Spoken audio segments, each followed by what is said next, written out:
चला मित्रांनो, सुरू करूया आजच्या टेस्टला.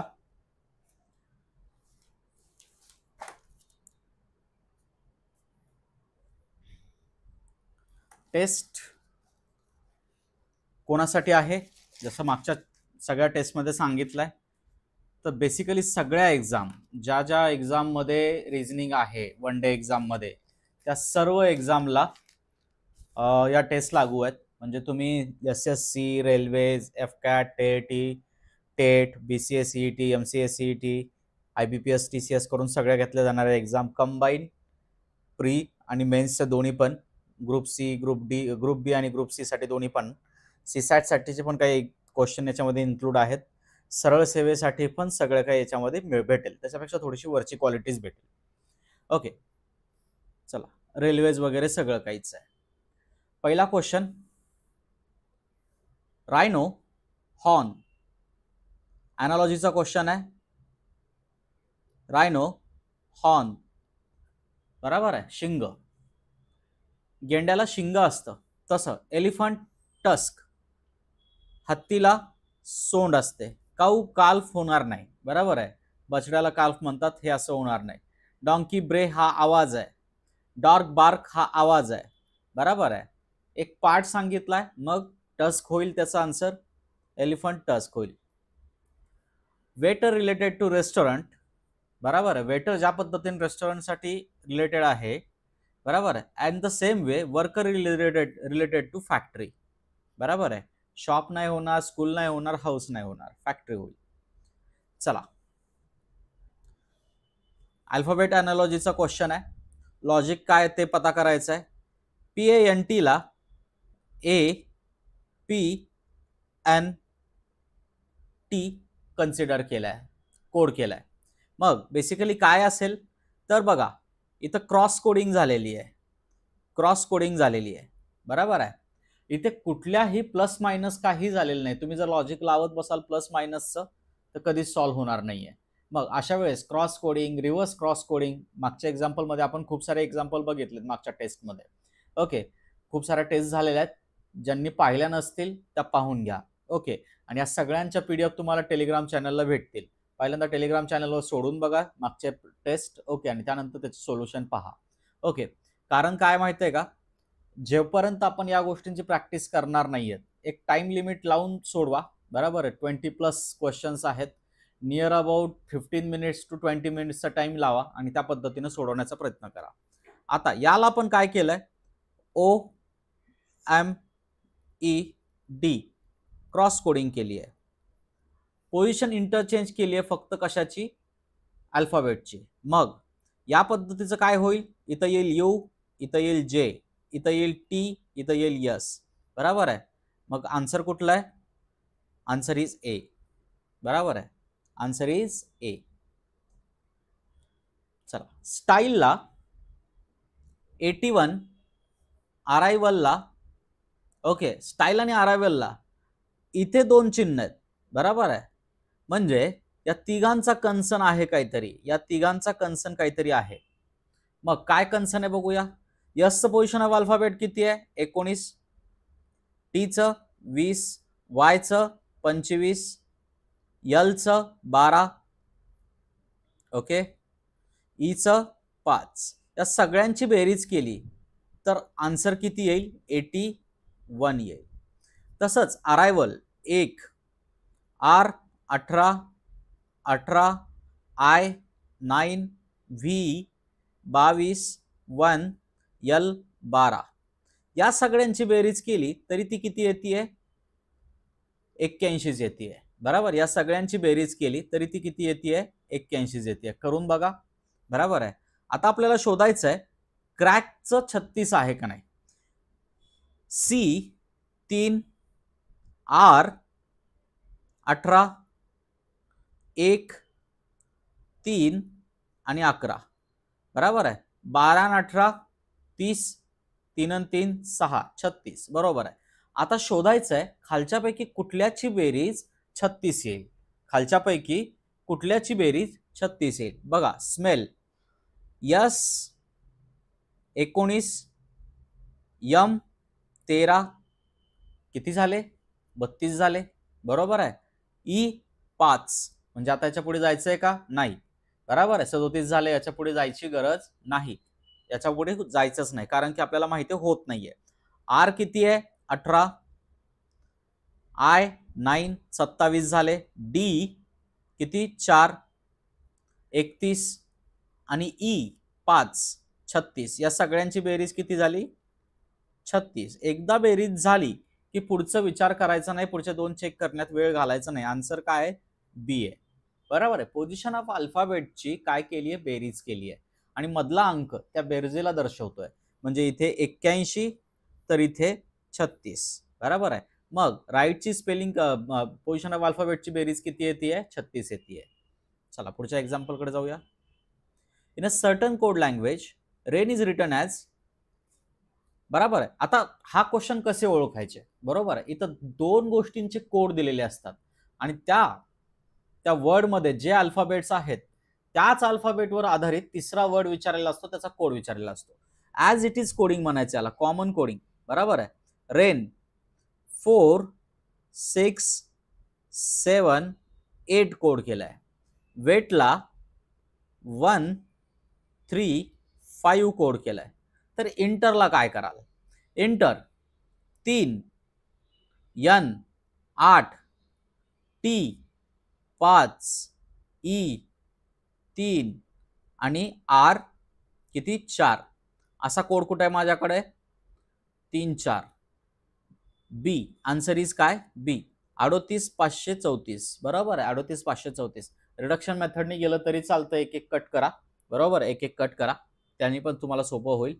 ओके, चला पुढे जाऊया. एक्झाम्पल समजलं. याला कॉमन कोडिंग म्हणतात. कोडिंग डिकोडिंग मध्ये याला कॉमन कोडिंग म्हणतात. ॲज इट इज कोडिंग केलेली असते. थर्ड वर आपल्याला शोधावा लागतो. आता या पोझिशनला या कोडिंगच्या टाईपला चायनीज कोडिंग म्हणतात, कोणी वेगवेगळं. कॉमन कोडिंगचाच पार्ट आहे. पर्टिक्युलरली तुम्हाला याच्यात सॉर्ट आउट करावं लागतं की कुठल्या पद्धतीनं दिलेलं अक्षर काढायचं आहे. मग याच्यामध्ये आपल्याला वन डे एक्झाम मध्ये पहिल्यांदा शेवटची लाईन वाचायची. कुठल्या वर्डचा कोड काढायचा? आपल्याला स्पेसचा कोड काढायचा आहे. मग आपल्याला स्पेस कुठं कुठं दिसतंय बघा. इथं स्पेस दिसतंय आणि इथे स्पेस दिसतंय. ओके, दोन्ही याच्यामध्ये कुठलीच गोष्ट कॉमन नाहीये. बरोबर आहे. कुठलीच गोष्ट कॉमन नाहीये. मग दोन्हीच्या मध्ये काय कॉमन आहे? फक्त एकच वर्ड कॉमन आहे, तो म्हणजे 6 स्पेस स्पेस आणि ते कोड एकच कॉमन आहे 6. मग स्पेसचा कोड किती? तर 6. कॉमन वर्ड शोधायचे पहिल्यांदा. याच्यामध्ये दुसरा टाईप असतो, तिथं जो वर्ड दिलेला असतो तो कुठेच कॉमन नसतो. मग त्यावेळेस काय करावं लागतं? बाकीचे जे वर्ड्स आहेत त्यांचे कोड काढायचे. ओके, बाकीचे जे वर्ड्स आहेत त्यांचे कोड काढायचे आणि जो राहिलेला असेल त्याला तो कोड असाइन करायचा. बरोबर, या पद्धतीने सोडवायचं असतं. चला पुढच्या याच्यात जाऊया. In a certain code language problem is written as PM particular याच्यामध्ये दिलेलं आहे. तर स्प्रिंग विचारलेलं आहे. बरोबर आहे. तर स्प्रिंग विचारलेलं आहे. बघा आता या टाईपचे प्रॉब्लेम कसे सोडवायचे? पहिल्यांदा कोड लिहून घेऊया. काय असाइन केलंय? PSMEHG.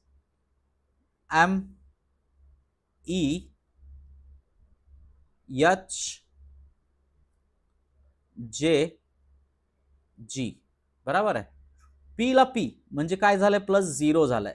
आर ला यस केलंय म्हणजे +1 झालंय. ओ ला एम केलंय. ओ 15 वर आहे. बरोबर आहे. ओ 15 वर आहे आणि यम 13 वर आहे. इथं -2 झालंय. बरोबर आहे. -2 झालंय. किती झालंय? -2 झालंय. चला बघा, क्लिअर आहे. इथं -2 झालाय. ओके, आता बी आणि ई मध्ये बघू. बी किती वर आहे? 2 वर. ई किती आहे? 5 वर. म्हणजे किती झालंय? 3. 2चं 5 झालंय म्हणजे +3 झालंय. आता एलचं एच झालंय. एल 12 वर आहे आणि एच 8 वर आहे. इथं -4 झालाय. बरोबर आहे. मग ई किती वर आहे? 5 वर. जे झालंय. ओके, जे आहे 10 वर. इथं +5 झालंय.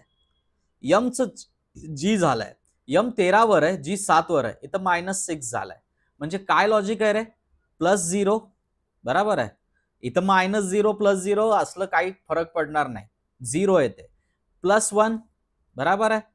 -2 +3 -4 +5 आणि +6 -6 सॉरी. मग अशा पद्धतीने एवढं घोटाळा करत बसायचं नाही. काय करायचं, 0 यस पासून सुरू होणारे सगळे कोड आहेत माझे, बरोबर, यस पासून सुरू होणारे सगळे कोड आहेत माझे. आता काय करणार आहे मी, रिडक्शन पॅटर्नने एक एक मायनस करणार आहे, बरोबर आहे. क्यू ला चेक करणार आहे का मी, क्यू चेक करावं लागेल, एक ऑप्शन वेगळा आहे, असेल तर काही सांगता येत नाही, बरोबर आहे. क्यू P+1 क्यू, बरोबर आहे, म्हणजे हे ऑप्शन कटलं, इथे हे ऑप्शन कटलं, P+1 काय येणार आहे, क्यू येणार आहे. ओके, इथं 0 ला यसच आलं, इथं किती आलं, +1 क्यू आलं. R -2, आर कितीवर आहे, 18 वर, -2 काय येणार आहे, पी येणार आहे, बरोबर आहे. R -2 पी येणार आहे. आता माझ्या तिन्ही ऑप्शन मध्ये SPQ SQP SQP SQP आहे, बरोबर आहे, इथं नाहीये, मग हे पण कटलं. आता ए आणि सी मधून कुठलं तरी एक अक्षर असणार आहे. यल चेक करेल का मी, नाही, बरोबर आहे. इथे पण यल आहे, इथं जे आहे, इथं यल आहे. मग आता शेवटचा अक्षर चेक करा, 1 2 3 4 5 6 7, म्हणजे इथं -6 आलं पाहिजे. यस -6, बरोबर, 19 -6 13, बरोबर आहे. 13 ला कोण असेल, यम असेल, म्हणजे हे आन्सर कटलं. आन्सर बरोबर काय, ए. याला रिडक्शन पॅटर्न म्हणायचं. जे सारखे आहेत त्याला शोधत बसायचं नाही, वेळ वाया घालायचा नाही. परीक्षेत सगळ्यात महत्वाचं काय तुमच्यासाठी, तर वेळ आहे, त्याला तुम्ही सांभाळायचं. फक्त रिझनिंग काय करतं, तुमचा टाइम कन्झ्युम करायचं काम करतं, बरोबर.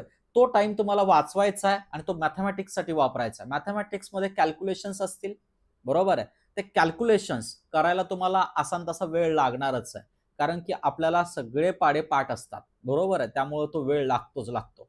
मग आपण काही जरी करायचं, 273 गुणिले 17 जरी करायचं, तर पहिल्यांदा 7 निघूनतो, नंतर 1 निघूनतो. 17चा पाडा आपल्याला भरपूर पाठ असतो, त्यामुळे आपण असं वेगवेगळं करत असतो, बरोबर आहे. मग त्याला वेळ लागणार आहे, मग वेळ कुठं वाचवायचा, तर या रिझनिंग मध्ये वाचवायचा, बरोबर. थोड्या गोष्टीचा विचार करावा लागेल, तेव्हाच आपण परीक्षा पास होऊ. नेक्स्ट एक्झाम्पल वर जाऊया.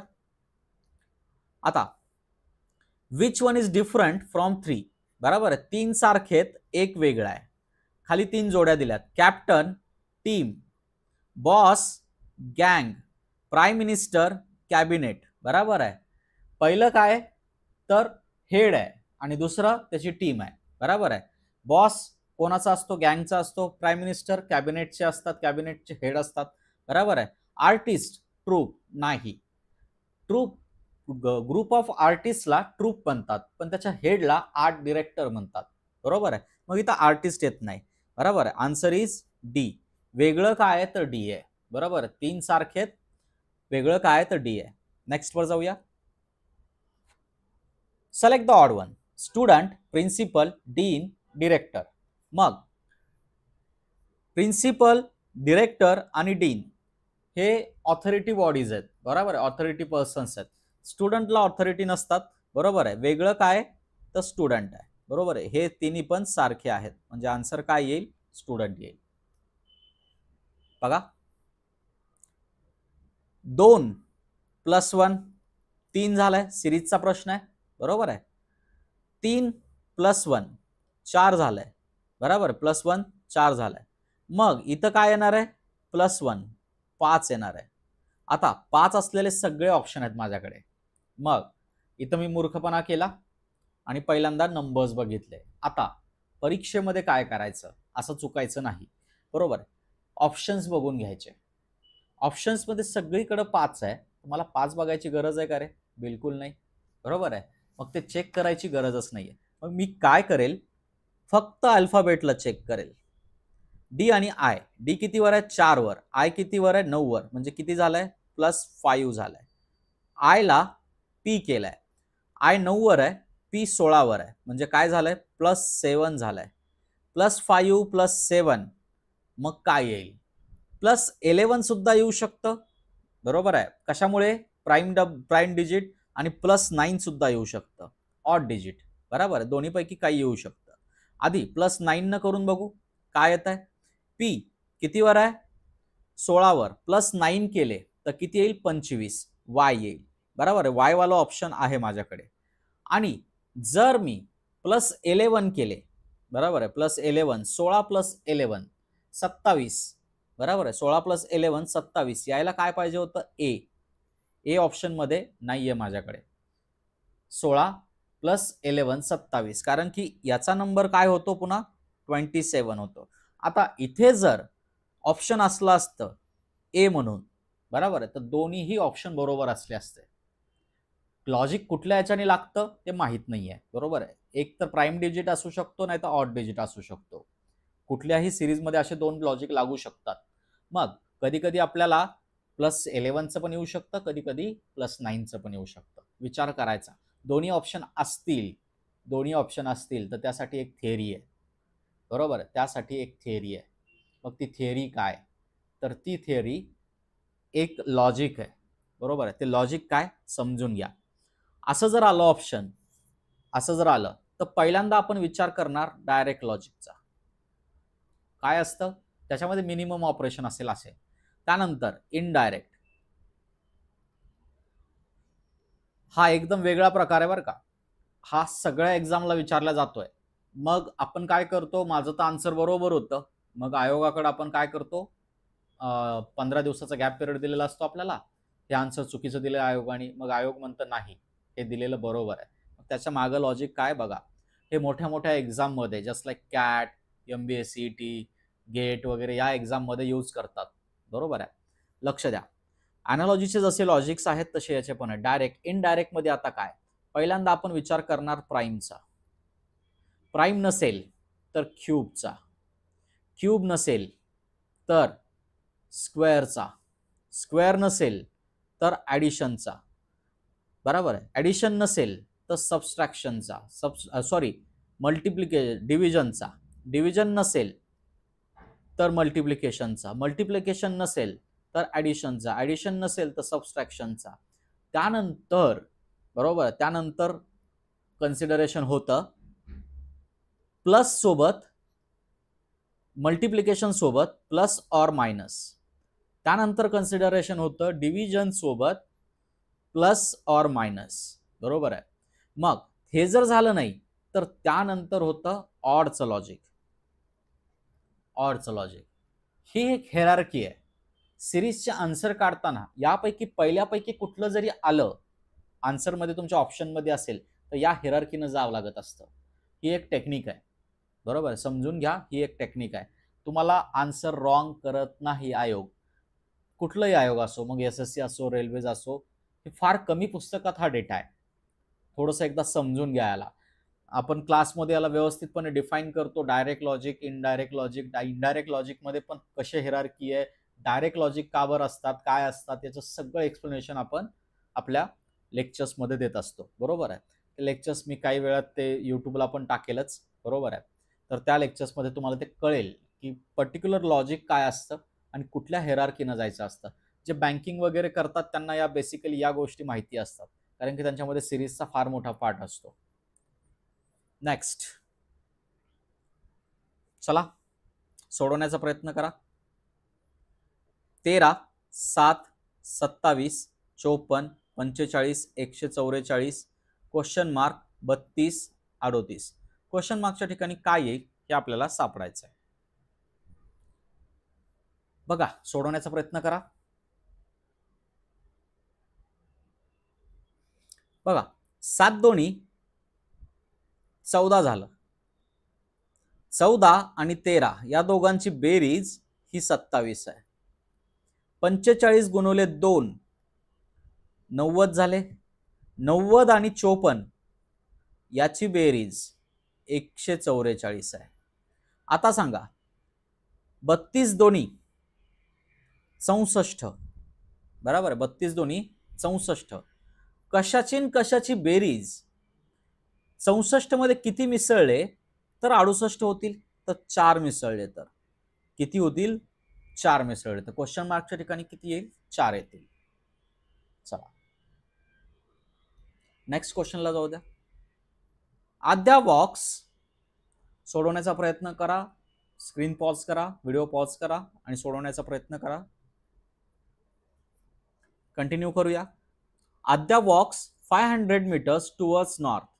एका ठिकाणाहून आद्या 500 मीटर्स टुवर्ड्स नॉर्थ गेली. टर्न लेफ्ट, तिथून तिनं लेफ्ट टर्न घेतला आणि 250 मीटर्स ती चालली. 250 मीटर्स चालली, हे किती होतं 500. In which direction respect to initial position, बरोबर आहे, ती इनिशियल पोझिशन पासून कुठल्या डायरेक्शनला आहे हे विचारलंय. ही डायरेक्शन कुठली असते, बरोबर आहे, ही डायरेक्शन विचारली आहे. हे आहे नॉर्थ आणि हे आहे वेस्ट.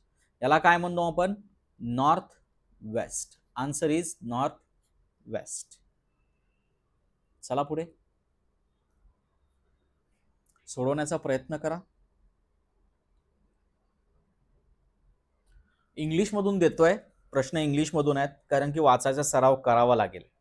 जर आपल्याला एवढं येत नसेल तर अख्खा एक पेपर, बरोबर आहे, 25 मार्क आपले त्या इंग्लिशवर आहेत, समजणं गरजेचं आहे. येतच नाही म्हणल्यावर ते मार्क जाणार, भेटणार नाहीत व्यवस्थित, आणि मग अंडरस्टँडिंग नसेल तर मग पास होण्याची पण शक्यता कमी असते.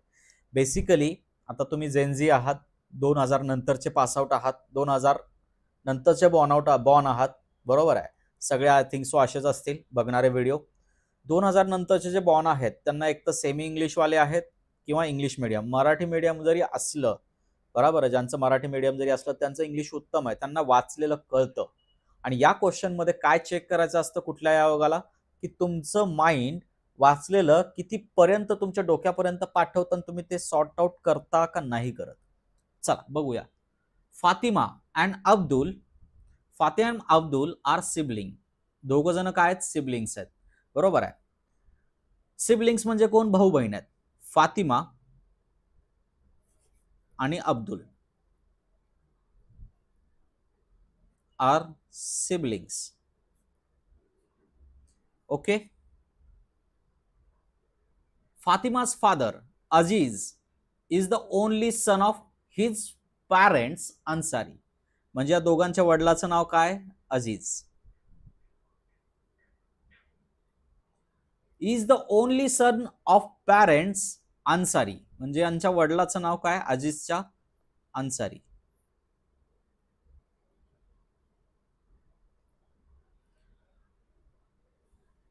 Ansari is the paternal grandfather of Abdul, म्हणजे अजीजचेच वडील आहेत हे, बरोबर आहे. Abdul. Sara is the daughter in law of Ansari. Sara इथं काय दिलंय, Aziz is the only son, एकच मुलगा आहे त्यांना. ओके. मग अजीजच्या बायकोचं नाव काय, Sara. Is the daughter in law of Ansari. How Sara related to Aziz. Sara कोण आहे, अजीजची तर वाईफ आहे, बरोबर आहे. या पद्धतीनं ब्लड रिलेशनचे प्रॉब्लेम सॉर्ट आउट करून एक एक डायग्राम काढून सोडवायचे असतात. हे फार बेसिक लेवलचे प्रॉब्लेम आहेत. याच्यावरून नेक्स्ट जेव्हा आपण सिरीज सुरू करू, आणखी मी ॲडव्हान्स लेवलची सिरीज सुरू करणार आहे, त्याच्यामध्ये हे बेसिक लेवलचे ज्यांना प्रॉब्लेम जमतात त्यांना ते ॲडव्हान्स लेवलचे पण जमतील, जे सगळ्या मेन्ससाठी उपयोगी असतील, बरोबर. ती पण सिरीज लवकरात लवकर लॉन्च करू, बरोबर आहे. आता कारण की सगळ्याच्या मेन्स सुरू होतील, त्यामध्ये हायर लेवलचे एक्झाम्पल्स असतील, म्हणजे परीक्षेला टच करणारे, परीक्षेच्या वरच्या लेवलचे असतील, म्हणजे त्याला प्रॅक्टिस केल्यानंतर ऑटोमॅटिकली कुठलीही मेन्स तुमची क्रॅक होईल. हे बेसिकली प्रीसाठी आणि ग्रुप सी आणि ग्रुप डी साठी सफिशियंट आहे. ग्रुप बीच्या प्रीसाठी, कुठलीही ग्रुप बीची असू द्या एक्झाम, त्याच्या प्रीसाठी सफिशियंट आहे. ग्रुप सी आणि ग्रुप डीच्या मेन्ससाठी पण सफिशियंट आहे ही. पण ग्रुप बीची मेन्स जी आहे त्याच्यासाठी एक स्पेशल सिरीज काढतोय, त्याचा डेटा काढणं चालू आहे. ते झालं की मी तुम्हाला, ती लॉन्च झाली की तुम्हाला त्याच्यात पण प्रॅक्टिस करायला जमेल. त्याच्यात एवढे 20-22 एक्झाम्पल असणार नाहीत, 10-12 एक्झाम्पल असतील, कारण की त्याला वेळ जास्त लागेल आपल्याला एक्सप्लेनेशनला. ओके. तर चला पुढच्या क्वेश्चनकडे जाऊया. चला जाऊया नेक्स्ट क्वेश्चनकडे.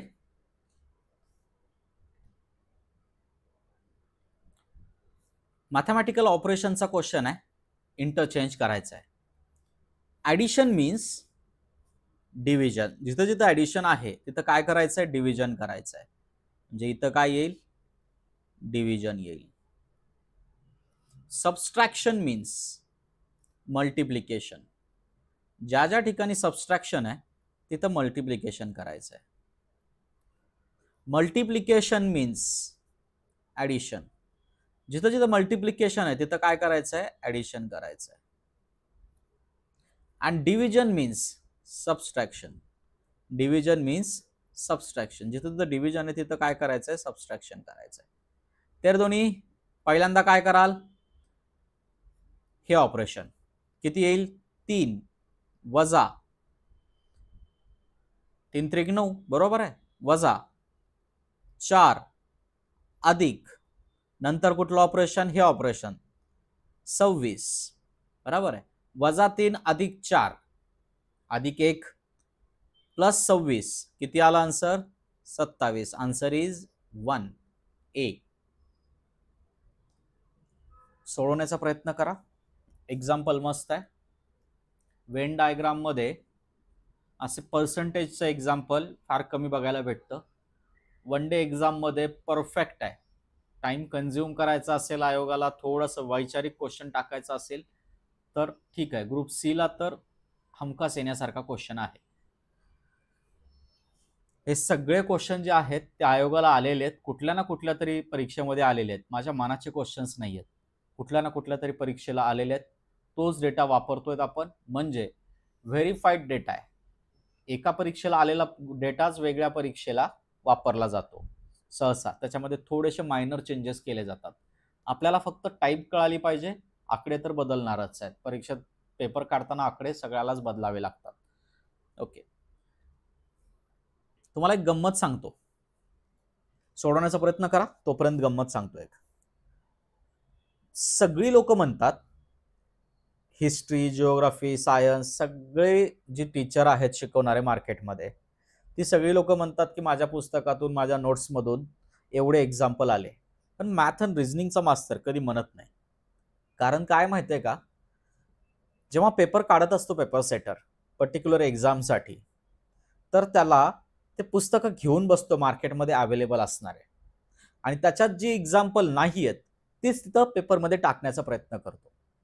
बरोबर आहे, ही सेटिंग असते. आयोगाच्या डायरेक्टली इन्स्ट्रक्शन्स असतात की करंट जे अवेलेबल डेटा आहे, नवीन काहीतरी प्रोड्यूस करण्याचा प्रयत्न करावा अवेलेबल डेटामधून किंवा प्रिव्हियस इयर मधून टाकण्याचा प्रयत्न करू नये. त्याच एक्झामच्या प्रिव्हियस इयरचे क्वेश्चन सहसा येत नाहीत.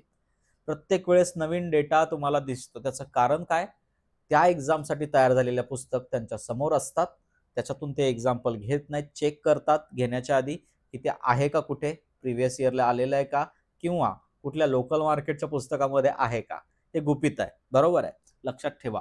तुम्हाला मग परफेक्ट व्हायचं आहे. घोकमपट्टी करून काहीच होणार नाहीये. परफेक्शन झालं तरच परीक्षा पास होणार आहात, अदरवाइज नाही. बरोबर. चला, the Venn diagram show number of student who got distinction in a subject in 3 subject among 350 student. किती स्टुडंट आहेत सगळे, 350 स्टुडंट आहेत. फाइंड द पर्सेंटेज, काय काढायचं आपल्याला, पर्सेंटेज काढायचं आहे, of student who got distinction in a 2 subject. बरोबर, इन ओनली 2 सब्जेक्ट. सगळ्यात महत्वाचा शब्द ओनली 2 सब्जेक्ट. ओनली अशी लोक काढायची आपल्याला पर्सेंटेज, अशा लोकांचं काढायचं ज्यांना फक्त 2 सब्जेक्ट मध्येच डिस्टिंक्शन आहे, तिसरा नकोय. बरोबर आहे. आता खूप जणांना 12 हा आकडा दिसतोय, ज्यांना 3 सब्जेक्ट मध्ये डिस्टिंक्शन आहे, आणि यांची पण बेरीज करून तुम्ही काढाल, तर असं नाही करायचं. हा 12 आकडा घ्यायचाच नाहीये. याचा अर्थ काय, या 10 लोकांना फक्त फिजिक्स आणि हिंदी मध्येच डिस्टिंक्शन आहे, इंग्लिश मध्ये नाहीये. या 25 लोकांना इंग्लिश आणि फिजिक्स मध्येच डिस्टिंक्शन आहे, हिंदी मध्ये नाहीये. या 35 लोकांना फिजिक्स आणि इंग्लिश आणि हिंदी मध्येच डिस्टिंक्शन आहे, फिजिक्स मध्ये नाहीये. मग हेच विचारलंय, या तिघांची बेरीज करून घ्या. 25 अधिक 10 अधिक 35 किती होतीये, पूर्ण 70 होतीये. एवढ्यावर अंतर संपलं का, आन्सर संपलं का, नाही.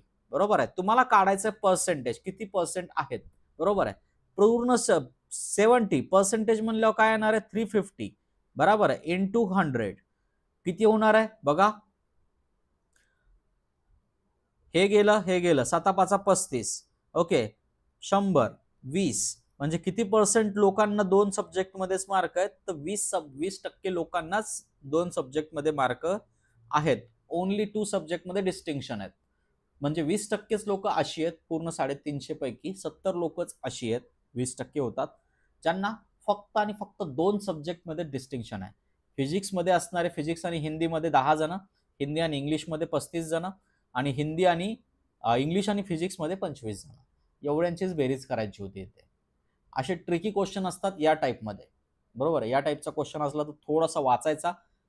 ओनली, बट, ओके किंवा इन्क्लुडेड असे शब्द याच्यात आले तर थोडंसं सावधान व्हायचं. फक्त वगैरे आलं तर थोडंसं सावधान व्हायचं. नेक्स्ट क्वेश्चन सोडवण्याचा प्रयत्न करा. याला आपण काय म्हणतो? सिलॉग. वेन डायग्रामनी सोडवायचा, लवकर सुटला जातो. खूप साऱ्या मेथड आहेत. 50, 100ची मेथड आहे, AEIO ची पॅटर्न आहे.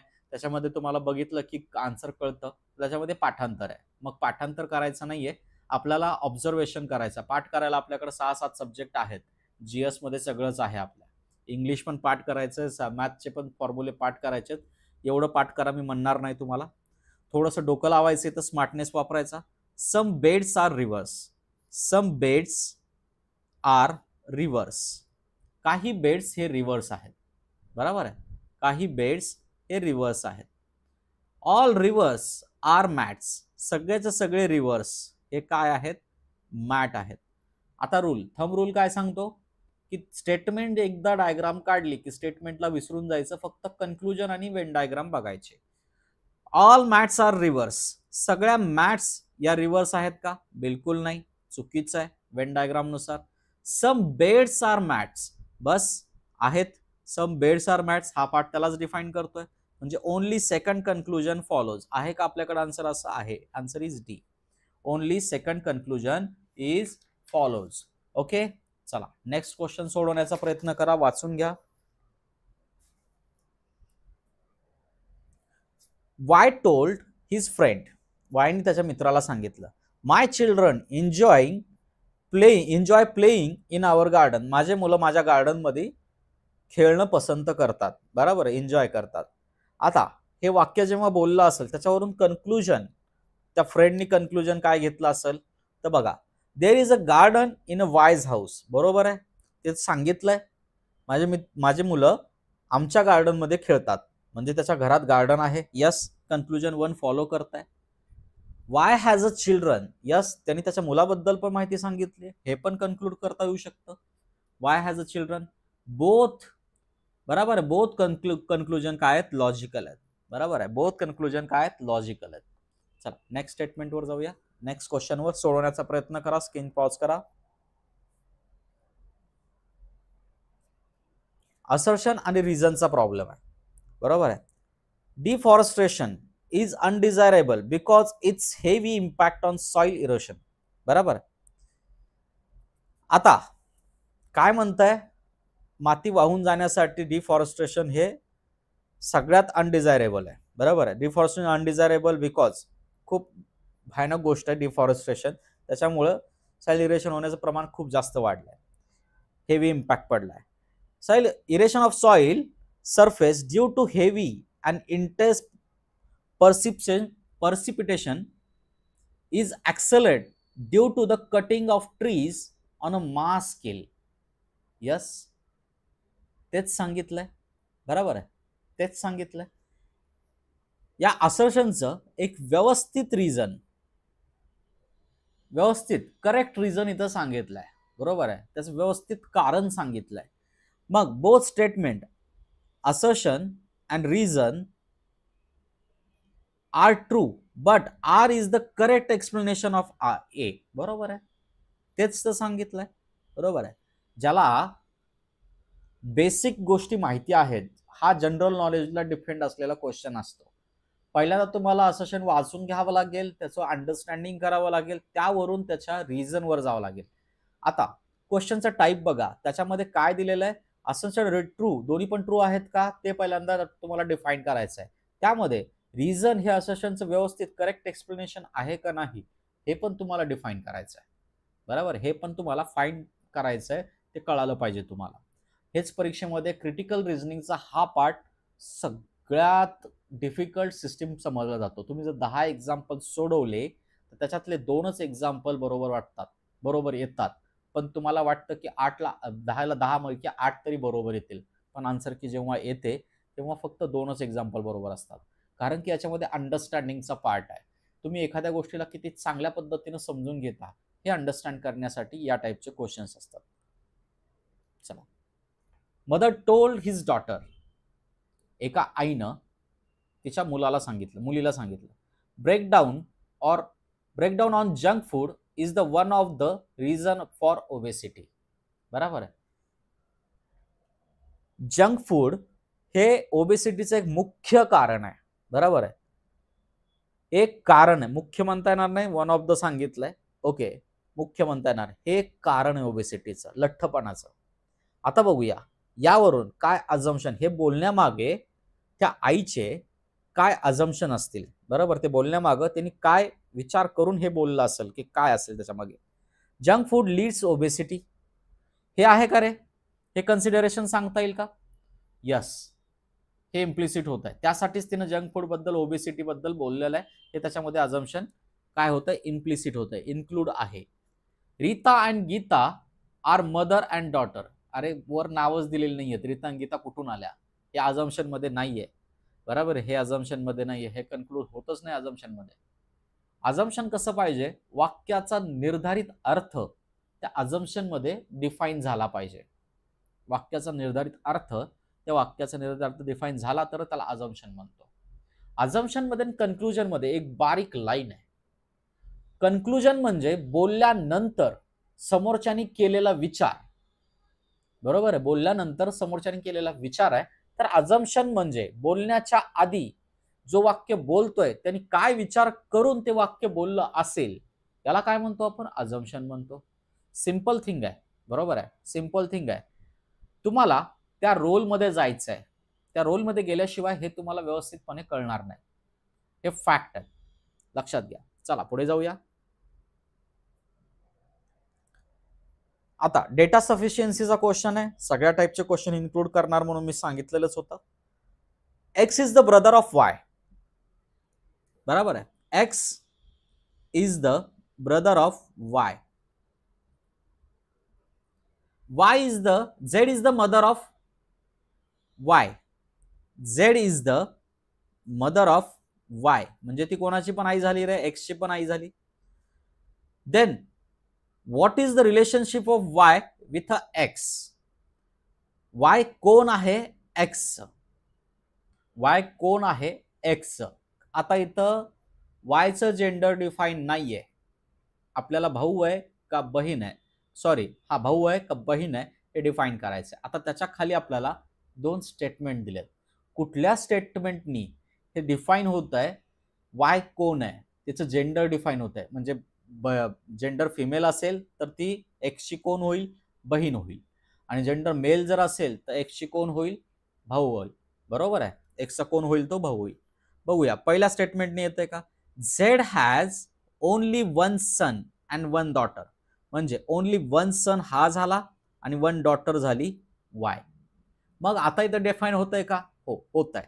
म्हणजे पहिल्या स्टेटमेंटनी तर होत आहे. आता गडबड करायची नाही, खाली बघायचं, ओनली वन इज सफिशियंट असा असला आन्सर तर त्याला टिक करण्याची चूक करायची नाही. पुढचं स्टेटमेंट पण बघायचं, कारण की खाली एक ऑप्शन आहे, इदर वन और टू अलोन सफिशियंट असं पण ऑप्शन आहे, किंवा बोथ टुगेदर आर सफिशियंट असं पण ऑप्शन आहे. हे तर कटलंच समजा. बरोबर आहे, हे पण कटलं. आता मग हे पण असू शकतं, हे पण असू शकतं, हे पण असू शकतं. बघा ओनली टू तर असणार नाहीये, म्हणजे हे पण कटलं. पहिलं तर आहे, दोन्हीपैकी एक असू शकतं. X is the only son of Z.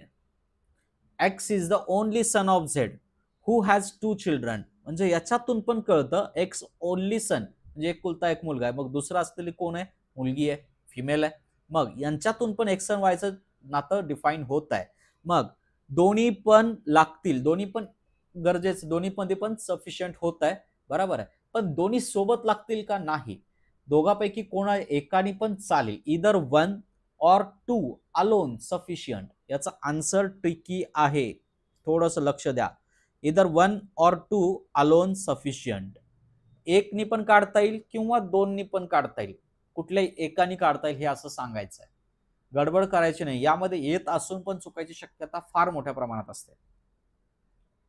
चला नेक्स्ट क्वेश्चन वर जाऊया.